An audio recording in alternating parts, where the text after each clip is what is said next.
Good morning, everybody. It is Wednesday, May the 27th, 2020. This is the day the Lord has made. We will rejoice and be glad in it. So grateful to be alive and for another opportunity to come on and to just share some words of encouragement and wisdom with you this morning. As I awoke this morning, the first thing I felt in my spirit and heard in my spirit and felt the need to share with you was this. And please understand that if you click on this video and you watch and stuff, I think in this season of life you'll hear different messages, but they should still be similar, if you will, especially as it comes from those who claim to be connected to God. I've noticed even recently that many of us are preaching from same text, and I've seen it with people that I don't really talk to like that or know, but even though we're affiliated, we should be speaking the same message and making the same sound. I want to reiterate this to you. I've constantly said most of this year, and again I feel the need this morning to reiterate it, that 2020, 20 plus 20 equals 40, and 40 represents testing. And I want to say to you again and to warn you again that we are still in the season, in the year of testing. Now, as it pertains to testing, usually three things will happen when it comes to testing. And I want you to understand that this testing that I'm talking about is not just COVID-19 testing, even though that is one of the primary things that is going on right now. I want you to still recognize and realize that our country, probably there's about 50 million people who are unemployed right now. And like I said, the numbers will say 40 or somewhere in between, but I know a lot of people, even personally, who haven't been able to get through, or they're still saying, what's the unemployment number? So there are a lot of folk who are unemployed. And I'm gonna be all over the place, but I'm gonna try to do it quickly. I was yesterday afternoon about 4:30 or so, I had dropped a coworker off and we were headed back to the warehouse. And as I was about to enter Bragg Boulevard from Kane Road, I looked to the right and there was a young man who was pulling a black bag. And a lot of time I'll be clownish and I'll say little stuff. And I told my man that was with me, I was like, yo, I said, he looked like he looking for a car. You know what I mean? And then when I get off of work and watch the news, they were saying there was a college student who had killed 2 people. And basically there was a manhunt for him from state to state. And I really didn't look at him hard, but you know, there's a possibility, and I ain't saying it was him or nothing, but I'm just saying just the thought of that out of anything else that could have been thought.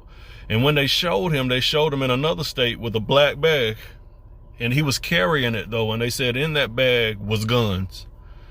But anyway, I say that to you because what I want to hone all this and bring this to is 1 Peter 5:8, and it tells us to be sober, be vigilant, because your adversary, the devil, is a roaring lion, roaming about seeking whom he may devour. So the atmosphere and the times in this season are conducive for a lot of wickedness.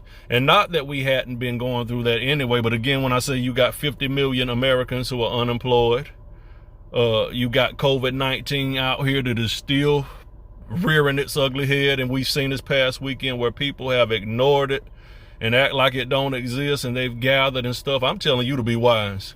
I've even seen a few of my pastor friends this past weekend, who are telling their congregants that, you know, in 2 weeks or so, we'll be back in the sanctuaries. And in my mind, personally, I'm saying, what are they seeing that I'm not seeing?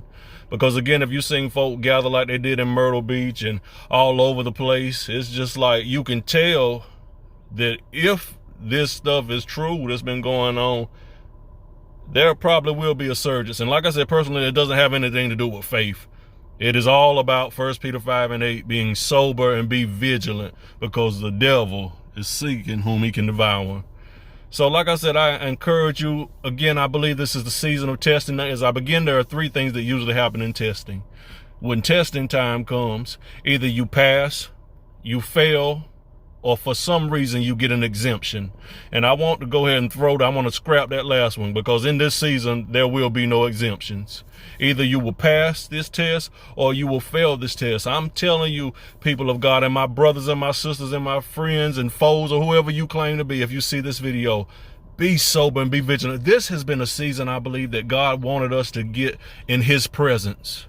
And see, because even if you reject and say, I ain't feeling what he's saying, or either preachers or leaders or scientists, if you reject all of that, if you would have taken the time to get in the presence of God, then maybe he could have spoke to your heart and your mind and gave you clarity for you and your family. And it's a sad thing, and I'm not trying to say be selfish, but you ought to want to take care of those who are around you. Even on my job, we do military. Most of our jobs that we do are military jobs. And I've noticed even on my job, and see, we've been going into the barracks lately doing 20 plus soldiers. And I'll notice if I have a crew of 7, I'm the only one with a mask on. And see, at first they told us the soldiers are quarantining and stuff like that. But even the last week or two, I've listened to conversation with them, and they're saying, oh, I had this girl over last night, or such and such was over, or I just came back from Georgia, I just came back. So let me tell you something. You can't wait for other folk to cover you.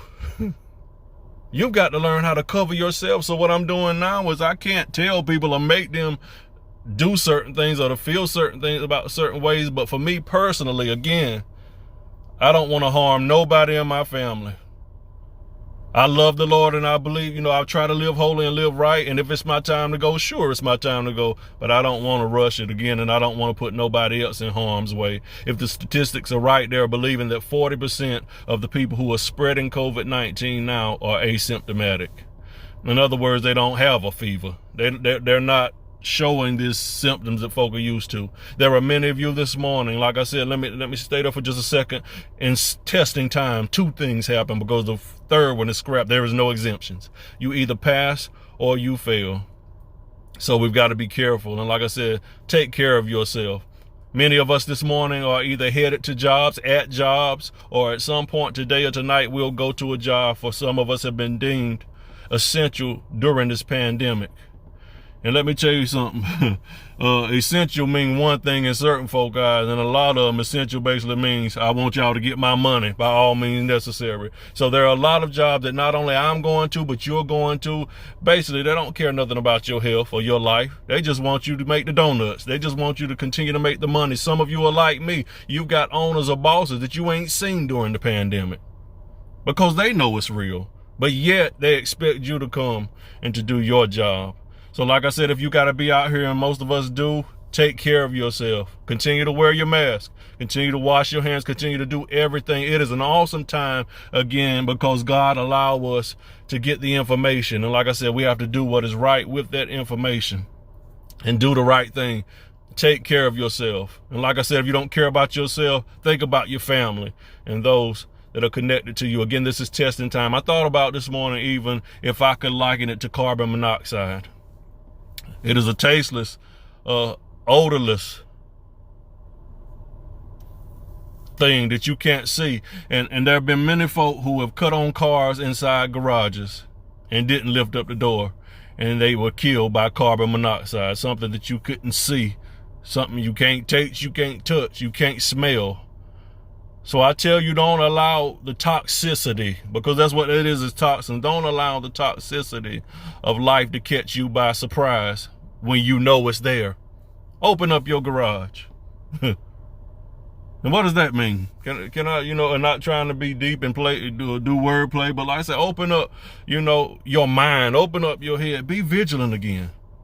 Again, that 1 Peter 5:8 says, be sober, be vigilant. Some years ago, I was at Cross Creek Mall and had some loved ones with me on Halloween.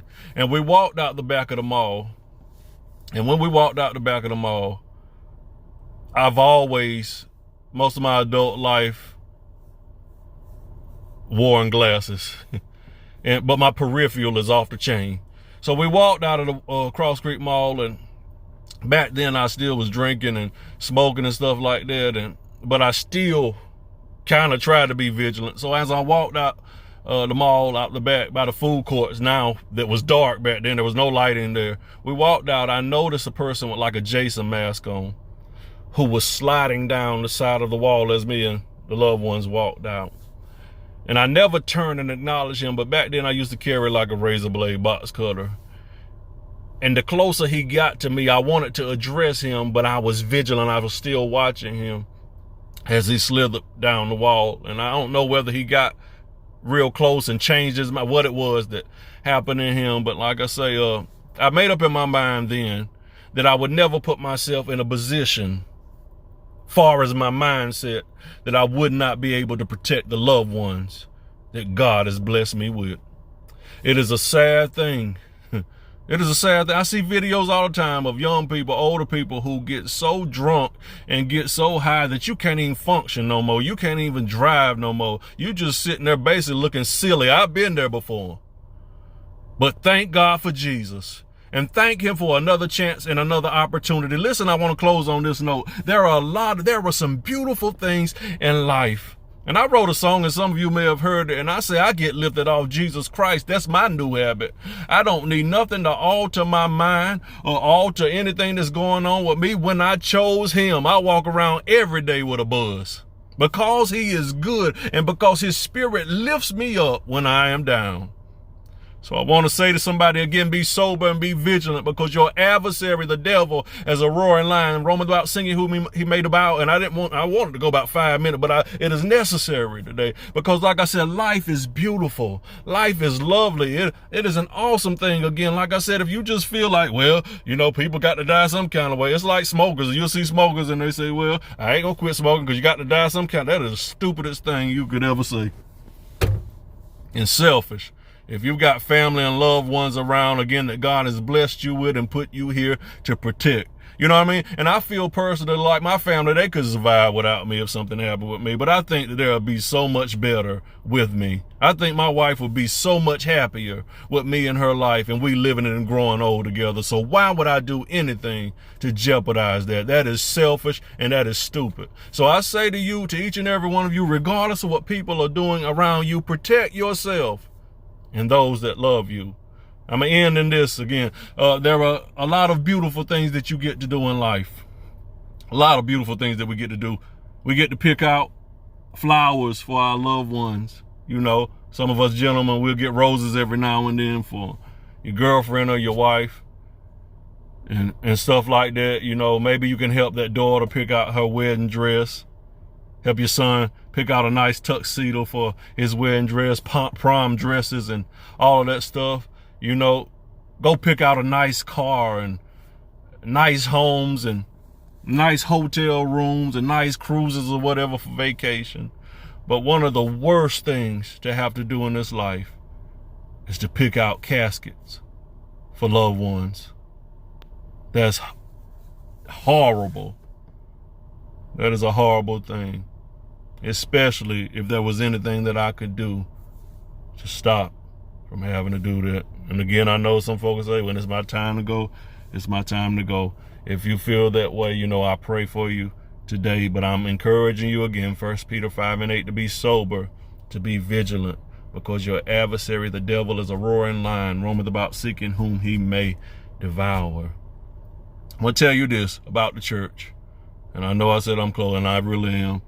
I'm going to tell you this about the church. The enemy doesn't fear you coming to church. He fears people becoming the church. So I encourage you to continue to pray, to continue to do what is necessary to keep yourself and your family alive. There is something in you. Your neighborhood needs you. This world needs you. Your family needs you. So do whatever you have to do and be wise in this season of testing. And I pray that you pass this test, like they say, with flying colors. I love you all on today. Happy hump day and Wednesday to you, and just felt necessary to share that with you on today. Love you. God bless you. Y'all have a wonderful day.